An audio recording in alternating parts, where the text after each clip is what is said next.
Hello, James. David Turnip. That's my name. Well, Yeah. It's not my name, but you know, that's what the bullies at school called me. So you crack on. Really? Okay. I didn't know that, but yeah, it's good to know. How's things? Yeah, not bad. You? Yeah, not too bad. Long time no speak. Sorry, I'm adjusting myself. I need to get ready because this is an important show, isn't it? Yeah, I guess. Show a little bit of enthusiasm now. I'm very excited. You know, it's gonna be great. It's the end of an era. It is, yeah. The last Dark Calls ever. It was supposed to be recorded about 4 weeks ago, but there's been all manner of problems, isn't there? Yeah, I guess you're kind of really happy this to be over as well.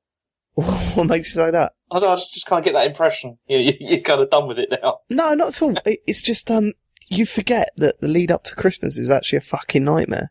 Yeah. And it's like, whereas like before it was just like, oh, should we record tonight? Yeah, let's record tonight, and then we record. It's not the case on the lead up to Christmas. It's like, let's record tonight. No, I'm going to Star Wars. Oh, for fuck. That annoyed me a little bit, James.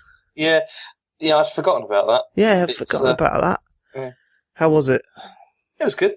Yeah, I don't want to say much because I'll get death threats and stuff. So Is that what's been going on? Has it been on lockdown completely off the internet? It seems to be like that because I've just not dared saying anything. I mean, I get it. I do get it. So yeah, I mean, I'd hate it if, you know, as an outsider, someone who's, I think I've seen about half an hour of one film, I do kind of feel left out rather than, and then I suppose you feel left out and then you see everyone going on about it and you do feel a bit angry. You're like, oh, all right, leave it out. Like, but then you realise actually, you know, that's what it's all about. I mean, the thing is with it is, I mean, it's not like the greatest literature ever, like, written or anything. No? But, no, really not. And, but the What thing is, James? if you went into it though, if you go into it cold though, it's a lot more fun, I think. Because there are a couple of nice twists and stuff, so. What's the best literature ever written then? Is it the Holy Bible? Adrian Mole, I think. It's the what? The Secret Diary of Adrian Mole. It's pretty awesome. Fuck is that? You've never read that? Have you? No, never read that. I've only read a few books in my life. Of Mice and Men was one of them. Was alright? War and Peace. No, not read that one. not read that one. Yeah, so this is a Q&A episode, but I thought we'd kick off with a little bit of what you've been playing because we've never shied away from that in the past. So what have you been playing since? Actually, let's do this first. Have you done anything Dark Souls related since our last podcast? I've looked at some videos and stuff like that. What sort of videos you've been watching? The ones that you sent me. I've had a look Just at the ones, or have you gone on from there? Well, I've done that, but I've looked at quite a lot of like, yeah, you know, like wikis and stuff like that. Yeah, like yeah. Reading up about What sort of things were you researching? Mostly, you know, like patches and people like that. Oh, right. I thought you meant patches. Like, oh, this one makes it so that... Because you know that there's, like, loads of patches out for this game, some of which... some of it... You know when patches, it comes up... AKA Jester. You know when it comes up, you died on the screen. Some people have patched it so it says, thanks, Obama. Across it and stuff like that. I like that. So what did you find out about patches? I can't remember. Brilliant. No, I had a look around, but to be honest with you, after I'd finished it, I really just kind of felt done for a bit. I wanted to sort of move on and look at some other things. So you've not turned the game on since completing it? No. Wow. Apart from that, I mean, I did that thing, you know, like when we finished it at your place, and then I started for playing a little bit. again. Yeah. But yeah, I've not done that because I mean, my next thing will be Dark Souls 2 because I've got that copy, and I will play it. It's just, I want to clear some other things first, you know. Like what are you trying to clear? Well, I mean, I really want to play more of Fallout 4 because, you know, I've played it, reviewed it, but I haven't finished it yet. Right. And there's a lot of that to go. And, yeah, I mean, the other thing I've been playing over the last couple of weeks is the Mario and Luigi Paper Jam. Yeah. What's that like? Well, the thing is it's not a bad game. There's elements of it which are really fun. Like the battle system's still very good, although they've recycled a lot of stuff. The trouble is it's a typical sort of like 7 out of 10 game, to be honest. Yeah. You know, where it's like, it's fun to play, the story is awful, you know, which is a shame because, you know, like with RPGs, that really is like one of the main reasons you play, really. No, especially like Japanese RPGs, because it's like, usually with Japanese RPGs, it's like turn-based and it doesn't really require a huge amount of skill. It is just like selecting options from a menu. Yeah. To do stuff. Although the good thing with Mario and Luigi is they do add some skill to it because you can like, if you like time the button right, you can do like extra damage and stuff like that. So that's nice. Yeah. But there should be like a really good script and like a really, I mean, that's what was really good about the other earlier Mario and Luigi games. Although they were funny, you know, they were pretty funny games. That's a shame because I heard that these games were really funny. They are. I mean, this game specifically because I really liked this series. I liked was it Super Saga? Superstar Saga. Love that one. Partners in Time was the other one. I think I played a bit of Inside Story. Is it called Inside Story? Yeah, it's Bowser's Inside Story. Yeah, and that was okay. It wasn't excellent. It wasn't as good as the other two. Well, the thing is the series has kind of gone downhill, like as it's gone on, because the one before this, Dream Team, I hated it. It was really? Well, I mean, I played the game through to completion, but it took me 40 hours, which is ridiculous. But also, it was one of those games where I got to the point where I was just like, I just want to finish this. And I got to that point about 20 hours in, and then there was still like loads to go. And because the big problem with it was the number of tutorials that it had. It was like, I looked up the other day because of playing this, there was 6 hours of tutorials in that game. I mean, that's insane. And, Yeah, that's part of the reason why I've never got into sort of RPGs in a big way. It's just like such a commitment. And I'm one of these people that just really like playing loads of different games. So, you know, when it comes to an RPG, it's just like, no. And I was offered that to review. That's right. You were second choice. And I just thought, nah, I can't. Not on the lead up to Christmas. Plus I had Just Cause and Rainbow Six to review. It was just like, nah, that was never going to happen. Yeah. It just seems mad. And the thing is, I mean, the reason it's like kind of a 7 out of 10 game is because it's like, it's fun. It's still fun to play because of the mechanics. It's just that the, you know, story, script and all that kind of thing, not that interesting. Good old Nintendo, eh? Which, I know, I mean, it really feels like it's another one of those ones, you know, like I said, when they showed off all those games like this, the Amiibo Festival and all that, how it was like ideas they like chucked in a bin, and then they were like, okay, let's go and have a look, we've got nothing coming. Let's go back to the bin and see what we chucked away. It really feels a bit like that still. It does feel like they're winding down a bit, you know what I mean? And you used to get that, you didn't really get that with the PS3 and the 360. It never felt like it was winding down towards the end. There was always this buzz about, you know, this is the last big hurrah. Yeah. And that was said about 4 or 5 times in the lead up to the PS4 and Xbox One. But if you remember the end of the Xbox and PS2 era, there was definitely a wind down. And again, with, you know, the PS1 and, you know, the N64, was the PS1 up against the N64? Yeah, the GameCube. It was the N64. It was the N64, wasn't it? Yeah, there was definitely wind down periods on that. And it really feels like Nintendo are winding down on everything, like all the hardware they've got out there now. And next year is going to be really interesting.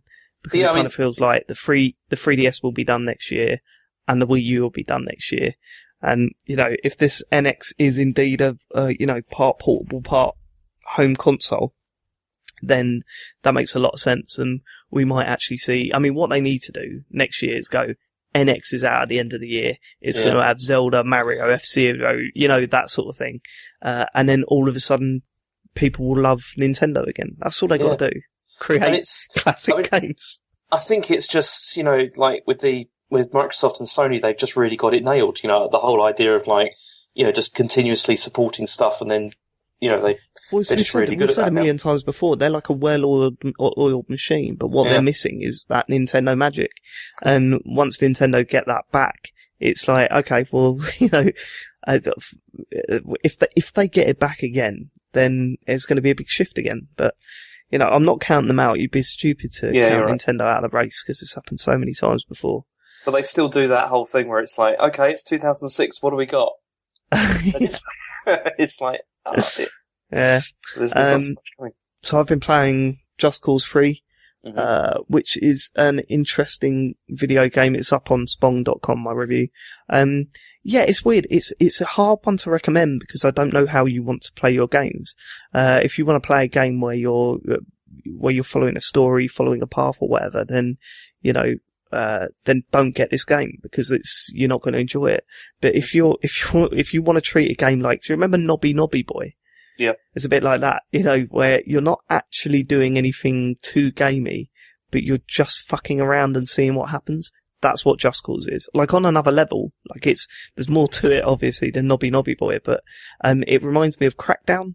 Do you remember the amount of hours we piled into Crackdown? Yeah. How much of that was spent on missions? Like, 0. That's 0, yeah. Just going around making piles of bodies. And climbing towers and kicking the shit out of bodies and stuff.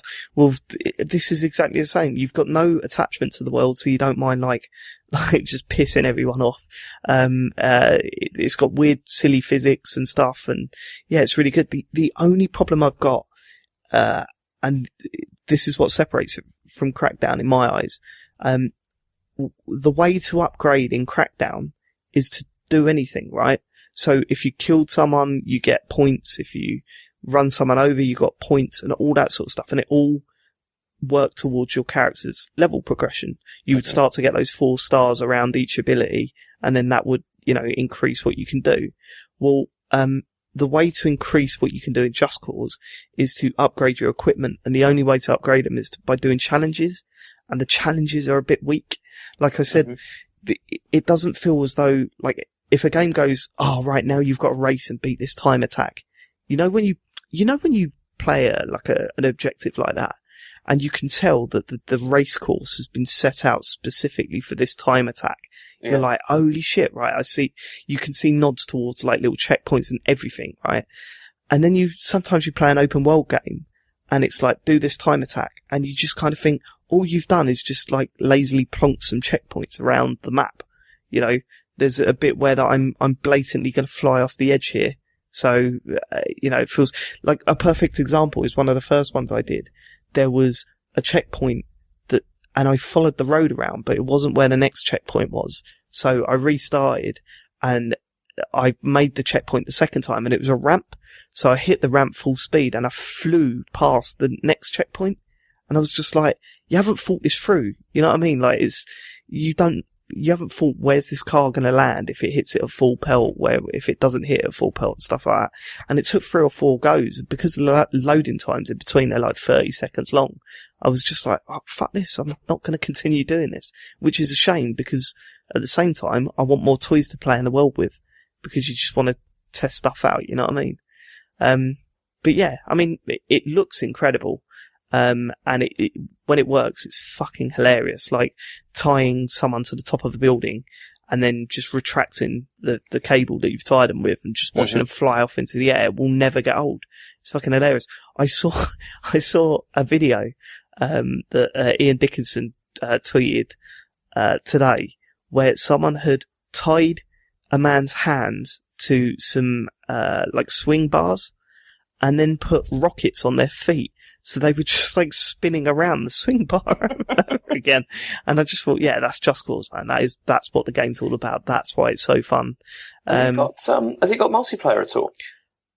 No, it doesn't. No. That's a shame. Because imagine what amount of fun you can have with that. No, but it does have this, stuff where whatever you're doing in the world, it counts towards your, like you get put into a leaderboard. So if you like use a wingsuit for 5 minutes, then all of a sudden you'll notice at the top right there's a leaderboard and it shows everyone on your friends list how long they've used the wingsuit for, like in one go. And you're like, okay, right, fuck it, I'm going to stay in the air and try and compete. Yeah, try and beat Sean's score. And then it's weird. You just suddenly find yourself competing against your friends over inane stuff, but it just makes things fun because like all you were doing was dicking around anyway, and you're just objective and your brain just changes, and then all of a sudden you find yourself 3 hours have gone by and you've done fuck all, but you've had a good time. So it's a good game, it just could be better, it's not that much of an improvement over the last one. One game that has completely blown me away though is Rainbow Six Siege. Yeah, we played this I played it twice now with you, I think. What a surprise. like, we weren't expecting much. We played the beta and it was, a bit okay. I was proper worried about it, thinking this is not going to be very good. And it's incredible. But like, what a game that is. I am just absolutely blown away by it. And then, but it's got some flaws, like there are server issues that are a right pain in the arse. People keep getting kicked, from servers and stuff like that. And I'm also having, a little bit of a problem recommending it to people because there's not actually a lot of content there. There's a few game modes. You're not doing the same thing every time you play, but like the objectives are the same. And, the maps I think there's like 11 maps and they rotate, you come across the same ones very, very quickly and stuff like that. But, oh my God, what a game. Yeah, the lack of maps thing I don't think is a massive deal, because obviously there's going to be more stuff coming. Yeah. And in a way, it adds to like the tactical nature of the game, because it's like you get really get used to, certain areas and where everything is and everything. Because that was one of the things with like Rainbow Six, like Black Arrow that we used to play. Like we all knew the maps inside out, and that made it, like even better, because it was like that. But, I mean, the lack of content though thing and the price is something that does bother me a bit though. Because, I mean, would you have paid like 50 quid for this? Yeah, I would have actually. If I'd have heard the buzz that I was hearing from my friends at the time, and seeing everyone jump on board, I would have bought this game without a doubt. But I wouldn't blame anyone that didn't. Do you know what I mean? Because that was the only thing that's really bothered me about it. Because there's also, like how you can unlock stuff as well by like paying for it and that kind of thing. Well, and I know you don't have to do that. But that's the kind of thing whereby if they'd have released it at a more budget price, maybe, because it really, when you play it, to me, it really feels like a budget release in the sense of like the amount of content it is, what it looks like. I mean, I know it's really, really fun and it is really, really good to play, but it doesn't feel like a complete package, like say like Call of Duty is. Do you see what I mean? And I know it's a very different kind of game, but it feels like that it should be cheaper or there should be more there. But then at the same point, I just kind of think there's more going on in this game. So, maybe they focused more on the actual, game mechanics, the game mechanics than they have, like I would rather, if there was a single player in it, I wouldn't have touched it by now, they've got Terrorist Hunt there. I've barely touched Terrorist Hunt because the actual game mode, like the multiplayer, is just incredible. And let me say this, because there will be people that are into Dark Souls that are not into first-person shooters, right? And that's totally understandable. I'm not going to dig you out, whatever. But when a game like Rainbow Six Siege comes along, you may be thinking, I don't like online first-person shooters. I'm not interested. I'm not quick enough. I get killed over and over again. I'm sick of the spawn die stuff, right? Believe me, this game is different. Go onto YouTube, search Rainbow Six Siege and watch a few matches and you'll be surprised with what you see. Because there's not a lot of shooting involved to start with, you know what I mean? That's true. There's a long period where you're basically setting up a base and while the others are trying to find where the base is and find where objectives are. And I was watching a video today and they were saying this is an intel game more than it is a shooter. Like the whole idea is defending intel and trying to find intel. And that if you've got the intel, you'll absolutely rip a team apart. Do you know what I mean? And again, with coordination, if there's 5 of you, you can start saying, hey, you attack this side of the room, I'll attack the other side of the room. The moment it all comes together, the other team have got no chance. It's not about, quick headshot. Quick hit. I'm dead. Respawn quick. It feels completely different to any other first person shooter that I've played in, like online first person shooter that I've played in years. Probably since Vegas. I mean, what game has felt like this since Vegas? Very true. Yeah, maybe the Splinter Cell versus mode or Titanfall is a spawn kill sort of, spawn death sort of game, even though it's done brilliantly, it is still just, you spawn, you kill a few people, you die, you spawn, you keep going. This, you got one life. It's all about setting up, your defense or, finding out where people are defending.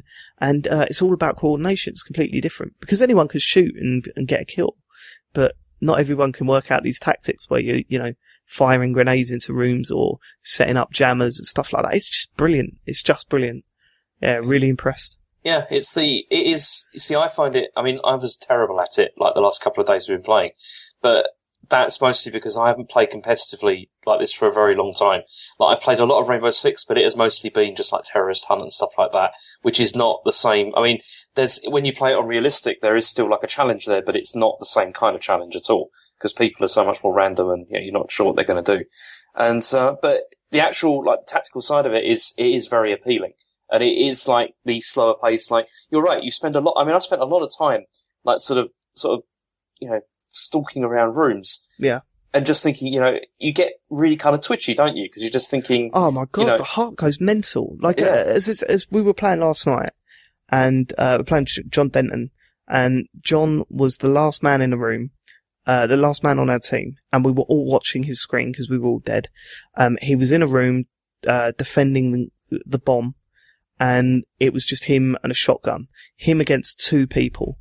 One person runs in, he kills them. And then for 30 seconds, he was laying, he was standing, he was prone, he was going prone, so he was on the floor. And he was just flicking between two areas where the enemy might come in, the last guy might come in, just flicking it. And for the 30 seconds, he was absolutely shitting it. Turns out the other guy couldn't find him, and just spotted him as the last second ran out. And John went, that is the same feeling I had from a Bloodborne boss. Like, I am sweating, my heart is pounding. It was just, the tension was just unreal. And if this game does one thing right, it's create tension, man. It's insane. And that's why it's kind of cool, because like when I did actually manage to make some kills, you do, like, I felt good because you just feel like, this time I've outthought this guy. Do you know what I mean? It's like, I've managed to do it, like better than this other guy has. Yeah. Whereas in other shooters, it's not like that. It does, there's more of it's not a random element, but it's just more twitch. No, and you do get fucked over in this game. There are games where you just think, oh, fuck this. But the majority of it is just pure, really good, like, it's just check it out before you write it off, because I think if this drops in price after Christmas, which I think it will because it hasn't sold too well, if this drops in price over Christmas, I think it is going to be massive. Like, I think people are going to be talking about this game for a long time, and so long as the DLC is good and doesn't completely fuck because the last thing I want is a new operator to come out and for him to be completely overpowered, because that would just wind me up big time. But so far so good with that game. And I've put in 20 hours of in a couple of weeks, which for me is madness. Right. Right. We've been asking for your questions on Twitter. This is a Q&A episode. James has finished Dark Souls, which is good. Well done with that, James. Yep. Yep. And I've been asking for your questions. Jesus Christ, I've been drinking today. Okay, the first question comes from Crofters. He says, after his triumphant victory, what does James think of the Gwyn fight itself? Oh, that's. He goes on to say, it was my favourite boss fight in the game, so I'm interested to hear his take. It certainly wasn't my favourite. I mean, as you'd have heard, because it was kind of frustrating. But it wasn't as frustrating as Onsen and Smo, but it also wasn't as fun, because I didn't feel the same level of achievement as I did with that. Really? I think it's mostly because you told me like how to go about it, like how to defeat Gwyn, like with the deflecting and everything. Whereas with Onsen and Smo, I felt more like I'd figured it out for myself, so I felt more of a achievement from that. If you were to do it again, would you ask me not to tell you how to do it? For what? What for Gwyn? For Gwyn, yeah. No, I'd probably by that point I wanted to know because I wanted to finish the game. Yeah. And if I'd have spent, I mean, what I would have done if I hadn't have done what you said is I would have wasted a lot of time trying to do like ranged combat and trying to kill him with the crossbow, which would have been a disaster. It would have taken ages. Yeah, that's, I mean, he isn't a crossbow fight at all, that one. I mean, parrying is the best way of doing it, I think. We've seen other tactics. We watched Jeff Green finish it that night, actually. And, dodging around the pillars and stuff works, but it just seemed like a complete pain in the arse. Right, this one's from Ben. What were your final level stats and total playtime? From Ben in New Zealand. Man, I don't remember. That's brilliant. We read your stats out, I think, didn't we? We did, yeah. Well, I'm sure we read them out. What was your playtime? Wasn't it 60, 67? It was about 67 hours, I think, yeah. Yeah, about 67 hours. Right, I could boot it up if you want. Crazy. It's just behind me, but... There's no point. Did you make much... This from Ben as well. Did you make much use of consumables? Or did you, like most of us, suffer from too good to use syndrome? Yeah, that is definitely what happened to me, especially with the humanity, because I had tons of that stuff left by the end. I did warn you. I know, but that was a mistake. I did have a lot of consumables left that I didn't use, mostly because some of the stuff I didn't know what it was for, really, and I just thought, well, things are ticking along all right. I don't really need to use this, whatever it is. Yeah, what else did you do? Did you have like any Homeward Bones there and all that sort of stuff? Yeah, I had loads of those because I used Homeward Bone about once or twice in the whole game, and so yeah, I had loads of those. Oh, shit. But you used all your souls, didn't you, before you went in? Yeah, I did, yeah. Fair enough. Well, that was because I was trying to get the endurance up, do you remember? And it was, you were like, that's not going to make much difference. Yeah, shit. You just went up 1 point, didn't you? Yeah. This one's from Mikhail. He says, I'd like to know if James were to do a second run, what would he change in terms of playstyle, leveling, and character? If I was to play it again, I think I'd probably like to play it with a magic style character, to be honest. Have you seen any videos of someone using magic? No, I've not. It's insane. You won't believe it. It looks like a completely different game. Okay. That's why I'd like to try it, because I'd like to see what it's like from that perspective. Because, you play against magic users sometimes in the game, but I'd like to see what it's like on the other side. Whether, rather than brute forcing it, whether you can sort of stand back a bit more. But Yeah, but I think that's genuinely what, I think magic is the sort of ranged way of doing things. I think I don't really know, man. I'm interested to see what it's like, but I don't know if I do not think I would have enjoyed the game anywhere near as much. Like, to think that the whole shield sword mechanic would just be completely redundant, and you'll be down to just firing magic and stuff. I don't know if I'd have enjoyed it anywhere near as much. But yeah. This one's from Jamie Rathbone. He asks, does James know that it's possible to kill the Capra demon by throwing dung pies at it over the wall before even going in? I had no idea that you could do that. Yeah, is that true? Yeah, it's totally true. But I mean, it's not a glitch, but that's like such a cheesy way of doing it. Do you know what I mean? Yeah. You see, the thing is, I hated fighting that Capra demon, and it probably was, for me, the worst part of the game. Like, at the beginning, it's the most memorable boss. Well, I know it's not even a boss, but it was like the most memorable part for me at the beginning. Yeah. I think that I needed to go through that, to be honest, and to like beat it, to give me the feeling that I could beat the whole game. Like, after I'd done that, I really thought, okay, this is really hard, but definitely I can do it if it's like this. Well, this is it. I mean, I was kind of thinking, what would be the point in doing this show if I was to tell you stuff like that? Because then it's kind of like, oh, how did you get on against the Capra demon? Yes, I threw the dung pies over the wall and I moved on with the game. It's like, no, you need that. Fuck you, James. You can't. All right. He also asks, does he plan to go to Ash Lake and or do the DLC now? Have you thought about it since? Well, Ash Lake, that was that bit that's down. Is it down in Blighttown? Like, you can get to it. Yeah, that's right. I thought a little bit about doing the DLC, but then it does mean starting the game again. Yeah. Yeah. I haven't got time for that at the moment, to be honest. But you should go to Ash Lake, I think. Go check it out, because I mean, getting to Blighttown's easy. You just walk there, and it's it's a new area, it's a new part of the game that you've never seen before. So, yeah, I'd suggest going down there again. I mean, I feel, to be honest with you, I kind of wish that we'd incorporated the DLC into the playthrough. I know that you haven't played it, but I think that could have been interesting, because then I could have told you about it. But, because, I know, I feel, in a way, I feel a little bit like I haven't had the complete experience. No, that's nonsense, though. People will say that to you, but that's nonsense. You played the game, and when they first played the game and fell in love with it, that's all that was on offer. The DLC come out later, you know what I mean? So, although, yeah, everyone's saying it's the best part of the game is the DLC. I'm not challenging that. I'm sure it is. But, I think you've had the complete experience. But if you wanted to play something extra, then the DLC's there. But I was in the same situation. Everyone was saying to me, play the DLC.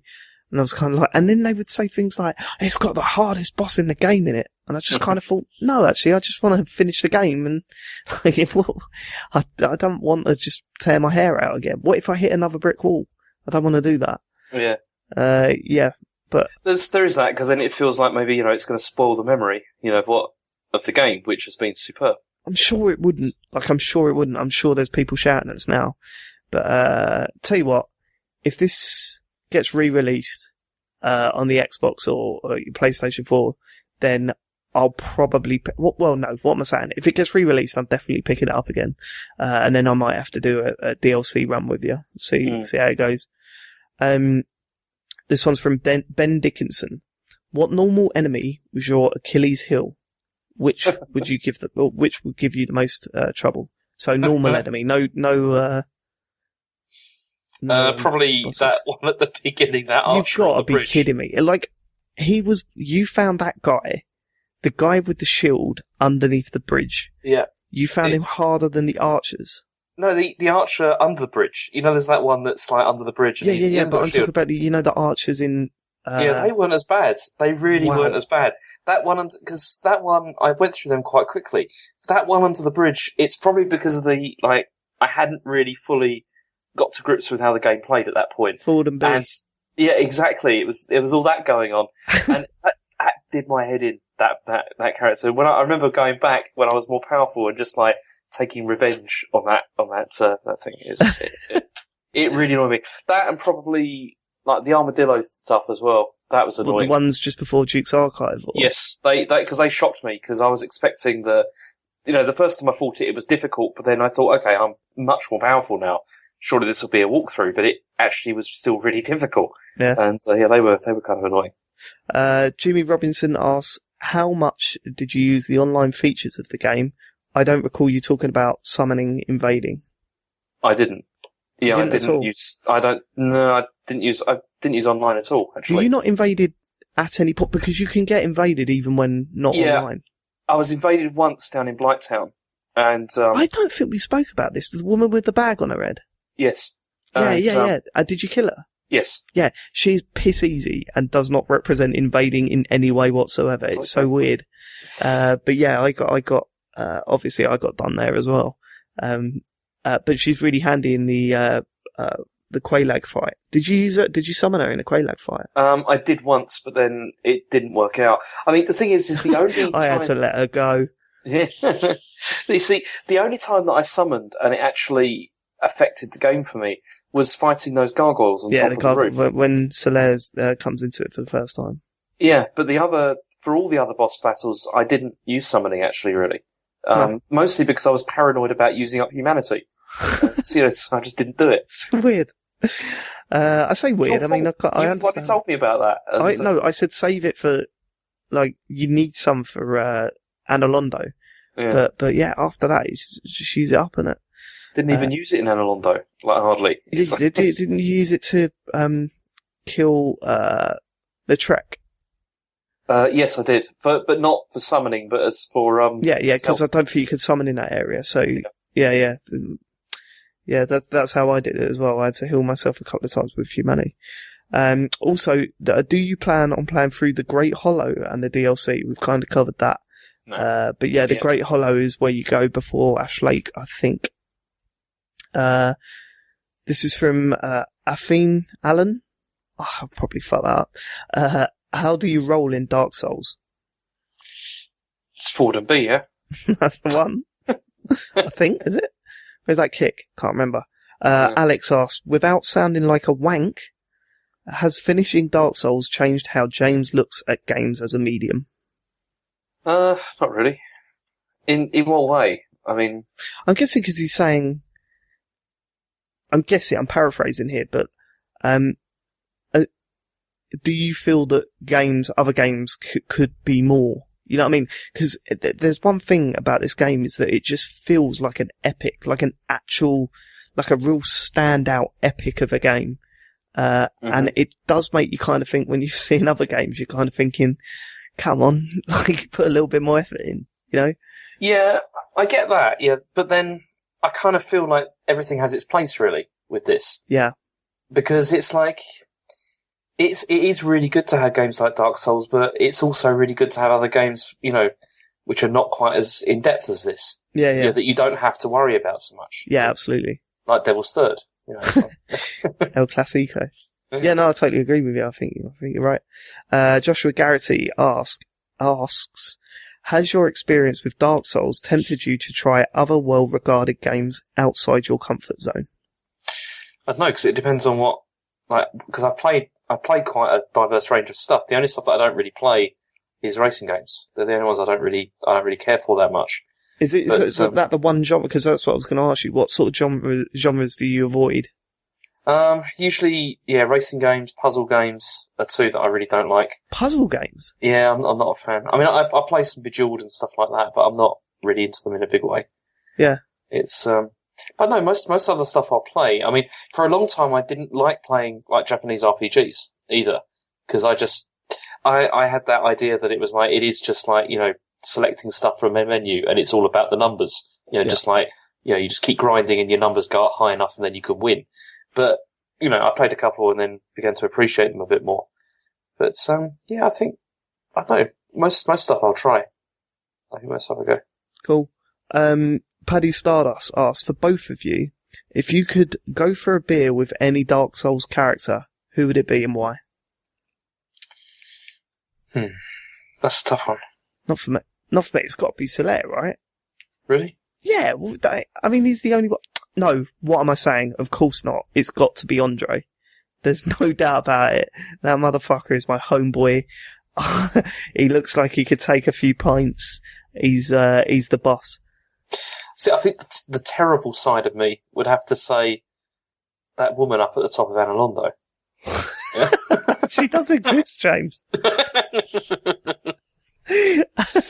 Doesn't matter. I will just stare at her fake breasts. Yeah, there's either that or probably your scum. That character. Yeah, you too. That character Patches was interesting. Oh, fuck Patches, man. He was a dickhead. I know, but that's why he was interesting. It's like, you're so weird. Do you know, your relationship with Patches is exactly the same as your relationship with me. I beat you down constantly, and you're still like, yeah, that's all right. I'll go out for a drink. Yeah, what are we doing today, Dave?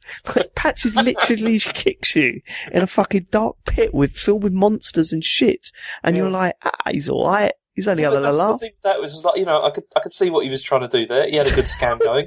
I can respect that. Lovable rogue. Yeah. That actually tried to murder you. Yeah. It's bad. That's it. They're the sort of people you like, James, clearly. Yeah. Joshua Garrett is back and he asks, if From were to develop something other than a Souls-style game, what genre would you like them to attempt next? This is a tough one. So for me, it would be kind of like, what genre needs distilling down to its basics with the story just expanding, like the way that the Dark Souls stories are, mythology behind it. I really don't know. I'm sorry. See, for me, it's got, like, this sounds terrible, but it's got to be first-person shooters, because I still feel that we're lacking a first-person... I mean, BioShock Infinite is seen as this first-person story-driven game that is, and it is good. Like, it is, I like the BioShock games. Like, the Infinite I absolutely adored, which I'm sure is upsetting a few people right now, but I love that game. But there's nothing with the depth of Dark Souls in first-person shooters, and I think that's probably my favourite genre. So, to play a first-person shooter with that amount of depth, but then, are they going to try and make it insanely hard? Yeah, I don't know. I guess with first-person shooters, it could be quite interesting. Especially something which did have a lot more depth would be maybe interesting. And the trouble is how would that work? Because, well, this is it. It's like, would it be BioShock Infinite, but you die constantly? Do you know what I mean? I did die constantly at the end of that. Has there been like a... Yeah, there have been open world first-person shooters, right? Mm-hmm. Like I'm trying to think of one. Does that Dying Light's an open world? But is it a first-person shooter? I don't know. Fuck! I can't really think of any, Tell you what, they could have a stab at the Mario and Luigi saga. And seriously, they could do a lot with that. There's a lot of backstory there they could flesh out. Yeah, like in the depressing From Software style. Yeah. Where you find, like, Luigi's hat next to a pool of blood. It would be a new angle. It could be quite good. Oh, dear. This is Gary Dutton. He asks, what did you think of the enemy and boss designs? Which were your favourite and why? James? Oh dear. Sorry, I was muted. I was having a drink, and then I forgot to unmute it. Let's do that again. Yeah, you can. Okay, go on. Gary Dutton asks, what did you think of the enemy and boss designs? Which were your favourite and why? Do you mean in terms of like game mechanics, or in terms of like how they look? Well, just I don't know. I'm not Gary Dutton. I'm just don't question the messenger, mate. Do you know what I mean? Why are you asking me? Should I ask him now or what? I don't. What did you think of the enemy and boss designs? Which were your favourite and why? Designs, the design. Okay. I'm guessing visual design. Mm-hmm. I'm guessing. Probably Quelaag I found interesting, like the design. No, Sif was the one that I found most interesting, like the design. Sif the wolf. The wolf, yeah.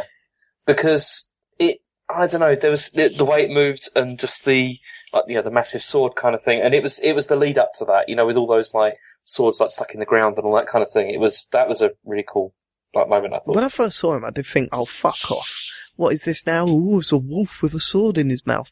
But by the end of it, like, I had such a connection with that character. I was kind of like pounding my chest going, good night, little man. You know what I mean? It was like just a weird connection. But I think you're right. And I really like the look of Sif as well. Like the bright sort of glowingness around Sif I thought was pretty cool. Mm-hmm. And of course, Nito, man. Nito's just creepy. One creepy motherfucker. Yeah. Yeah, that was, actually, hang on, that's the one with all, like, the bodies, yeah? Yeah, like with all the skeletons hanging. The skeletons, that was very cool, actually, in a horrible way, yeah. Any others come to mind? No, not really. Good. Crofters asks, Terry says, what's James' favourite enemy in the game? What's your favourite enemy? What, as in to kill? No, it just says, what's your favourite? So which one did you like the most, I suppose? Probably those ones towards the end that were like those sort of like mash up of all those skeletons like stuck together. Not Nito, but those ones that were like those tower things. Yeah, really. They were just because they were just weird and like it was interesting. The big tower things. Yeah. Wow, I would not have. That is a weird choice. Really? Yeah, I think so. Because to me, they look like the most sort of like weird and sort of alien things in the game, to be honest. And I like that. It was interesting because it was so different. That's a strange one. I didn't have two thoughts about them. Like, they were just like, okay, that's what they like. Right, okay, this one's from Matt Murray. Do you know Matt Murray? Who? Will you make other things in your life harder to get the same rush? Making tea blindfolded, writing with the wrong hand, etc. No. He also asks, what would be the better game? Zelda with Dark Souls mechanics or Dark Souls with Zelda mechanics? God, that answers a question that was asked earlier. I know, but I was going to go for that, but I thought it's too obvious. Shit, man, could you imagine From Software doing a Zelda game? Well, that's what I prefer. Like, actually answering that question, I think, like, a Zelda game with Dark Souls mechanics would be more interesting. Wow. Yeah, I mean, Dark Souls with Zelda mechanics, that sounds awful. Yeah. Don't really fancy using, like, slingshots and stuff like that to move blocks. Like that. Navi coming up midway through a fight with a Kappa demon, fuck that. Hey, listen. So yeah. Oh man, that's got me excited, actually. Could you imagine if they did like a dark version of Zelda?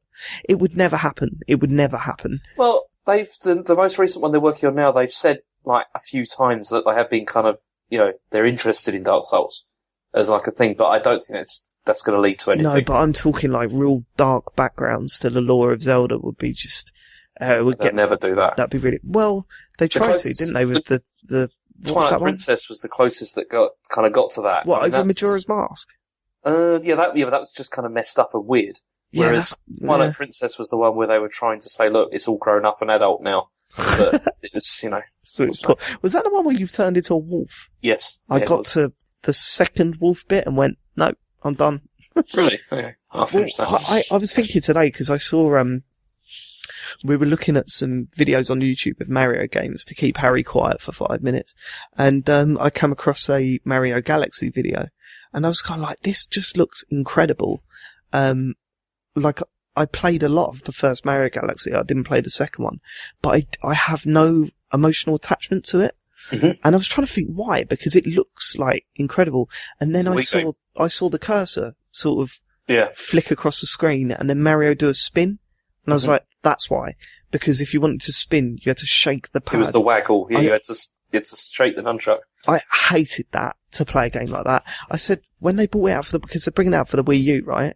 Or is it already out? Yeah, they're not, I think, it's been rumoured that it's coming.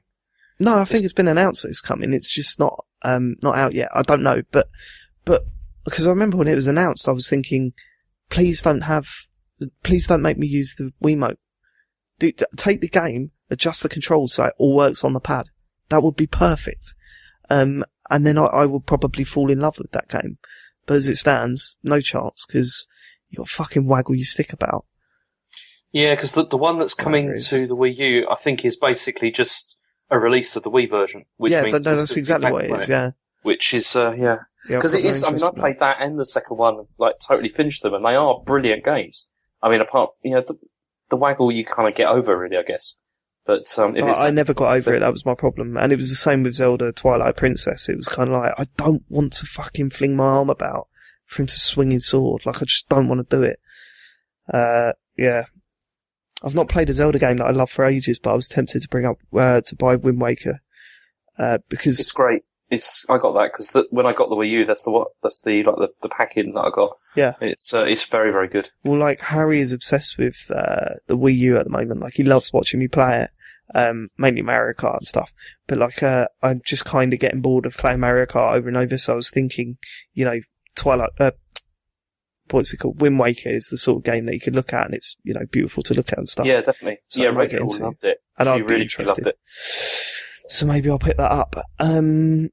Matt also asks, do you think every person that's into gaming needs to experience what this game has to offer? I'm tempted to say yes, actually, because it is really superb. And I think anybody can finish it as well, actually. I don't think it's not the difficult game that people go on about. I think most people, you could finish it. It's, skill level, I think anyone could complete it, but I think patience level is... Yeah, it's probably that. Because people throwing in the towel is not something that I would be surprised with, do you know what I mean? But I think it's... I don't think you can really have an opinion about it unless you've played it, to be honest. Yeah, what not a... Eh? What do you mean? I don't think you can have, an opinion about whether it's a good game or not unless you've, really played it. That's any game. No, but yeah, I'm not really explaining myself very well. No, you know, are you? Yeah. So Fallout 4 shit. Have you played it? Nope. I mean, don't get me wrong. A lot of people fucking do that sort of shit. Oh, okay, let me reword this. What I mean is, I don't think you can really judge it unless you played it for quite a considerable amount of time.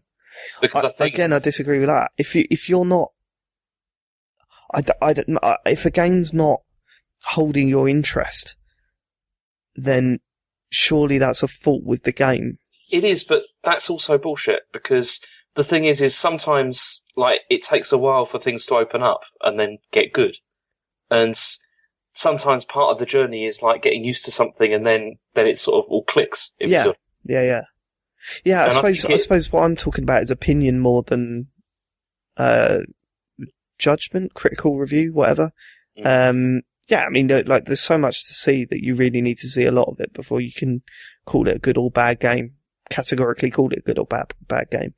But yeah, opinion-wise, I just kind of think if people say, it's not for me, I don't like it, just because they played it for 5 hours. I think that's a valid argument because the game's not for them, whatever. It's just their opinion.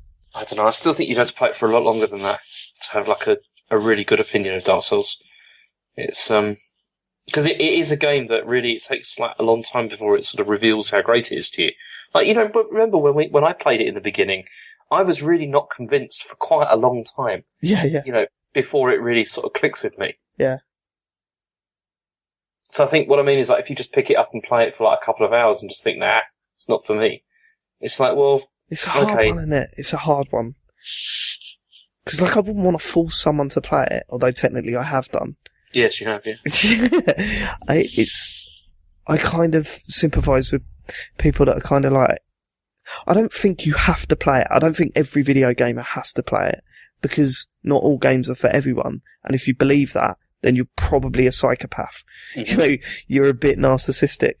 I think if you think it's not for you, but you're still intrigued, then definitely play it. Like, if someone comes up to me and says, should I play Dark Souls? I'll say, absolutely, give it a go. But to say that you've like, everyone's got to play this game, I don't know. It's kind of weird for me. Yeah, I agree with that. I mean, I think if you're, you know, it's the cliche, isn't it? It's like, if you're into this style, if you're into like that kind of style of game, then why not? But then but then I see what Matt's saying, because we've already proven that it's not the case with this game. Because, you know, if there's one person that's not into fantasy and RPGs, it's me. Yet I ended up really loving it. So,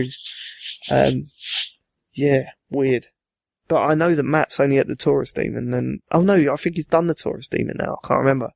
But Matt, get back on this, please, because we got to. Hopefully, it's becomes backwards compatible on Xbox One. Yeah, and then you can actually sit and play it, because that'd be good. Six Shooter asks, Bloodborne? Yeah, that's not going to happen. Why is that not going to happen? Because I don't own a PS4. There you go. You backed the wrong horse. I know, well, I, at the moment, I said to you before, I really feel like what it must have felt like to be a PS3 owner last generation. Because it's like, all the good stuff, like, last generation was kind of on Xbox 360 in the beginning. And now it kind of feels the same way, but reversed. Well, you've got the two massive releases for Xbox this holiday season was Halo 5 and Rise of the Tomb Raider. And you've not got either, have you? I don't own either, no. What's the matter with you? Well, because they're both games that I know that, like, early next year, I'll be able to pick up for very little money. And it's like, at the moment, I'd rather play something like Fallout, because, you know, it's huge. Love a bit of Fallout. I've not played it yet, I can't wait. It's on my Christmas list, that one. Back to Soiny Boy, I think. He asks, think I asked this, but can we have Dave play through it again for season 2? No. What would anyone get out of that? I don't know. Oh, I'll tell you what. We could force you to play a magic character. That'd be quite interesting. No. What would anyone get out? I haven't got the time. I'm too busy. I get enjoyment out of you complaining. It'd be funny. And that's it. They're all the questions that we were asked. And that brings us to the end of the show and the end of Dark Calls as a podcast. Yeah. I've got a few, thank yous to make. First of all, thank you at Mark. Thank you to Mark from Spong, who has, we haven't said this enough. We always said, you know, it was always Joypod presented by Spong.com, but we had a certain way that we wanted to present this podcast, which meant that we couldn't announce that it was Dark Calls presented by Spong.com. But this whole series was absolutely presented by Spong.com. They've looked after us incredibly well since we first come up with the idea, and they've put a lot of work getting this thing on the internet. So please follow Spong.com on Twitter and thank those guys for helping us out. If you've enjoyed the show, go and visit the website. We write reviews for that website all throughout the year, so go and read them and, you know, all that sort of stuff. But yeah, big thank you to Mark, who's put up with us over the past, when did we start this? February, I think. It was, yeah. So nearly a year now. So thanks, Mark. It's really appreciated. A big thank you to everyone that listened. We've had, it was strange. It was very silent on Twitter, and we weren't too sure that anyone was listening to it or, you know, how we were doing and stuff like that. And then once James had completed it, and after the Ornstein and Smo episode, we had a ridiculous amount of chatter on websites and Twitter and stuff like that. So, you know, it was nice to see that people were actually listening to it and enjoying it. And, yeah, that was really cool. And I think that's it. Big thank you to Timur Hussein, who was a big supporter throughout he works for GameSpot. He was a big supporter, throughout the, podcast. And people like Twin Humanities. If you like Dark Souls, go and check out their podcast. They've been very supportive. So it's been great hearing from them. And, yeah, I think that's everyone. I hated myself because I can't remember. Oh, Midnight Resistance plugged us plenty of times as well, so thanks guys, and thanks for coming on the show. That was really cool. Thanks James for completing the game, because this would have been a bit of a weird podcast if you stopped at Qualag. So well done with that. Thank you. Is there anything you want to say? No, just really what you just said. I'd like to thank you though for guiding me badly through the game. We got there, man. We did get there. We got there together. 50-50 effort from, you know, you basically played half the game, but we got there. I played the other half. But, I mean, I'd also like to thank, like, the people that sent me messages and told me to keep going, like, when I was getting frustrated. And also Alex for sending me the Dark Souls 2. I really appreciate that. Yeah. That's very cool. When are you going to crack on with that? Hopefully next year, which is not that far away now. I think you'll have to check in. Follow James. James is on Twitter if you didn't know. He's at JCA Farley. So follow him. You can follow me at David Turners.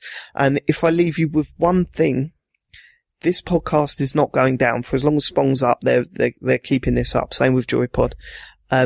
If you know anyone that's about to start Dark Souls, then point them in our direction. Because, you know, they're not really dated. We mentioned some old games and stuff like that, but, you know, I think these podcasts might work well with someone playing along the game even for the first time. So, yeah, point them in our direction. Let them know that Dark Souls is out there, and, get them to download it, innit? That's it. That is it. We're done. It's kind of sad, but it feels like the right time. If it does. Have a great Christmas, and thanks for listening. And hopefully we'll see you in the future in some form or another.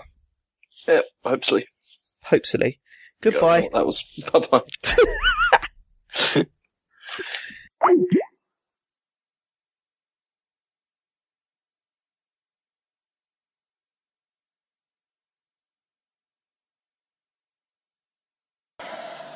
James. Yeah.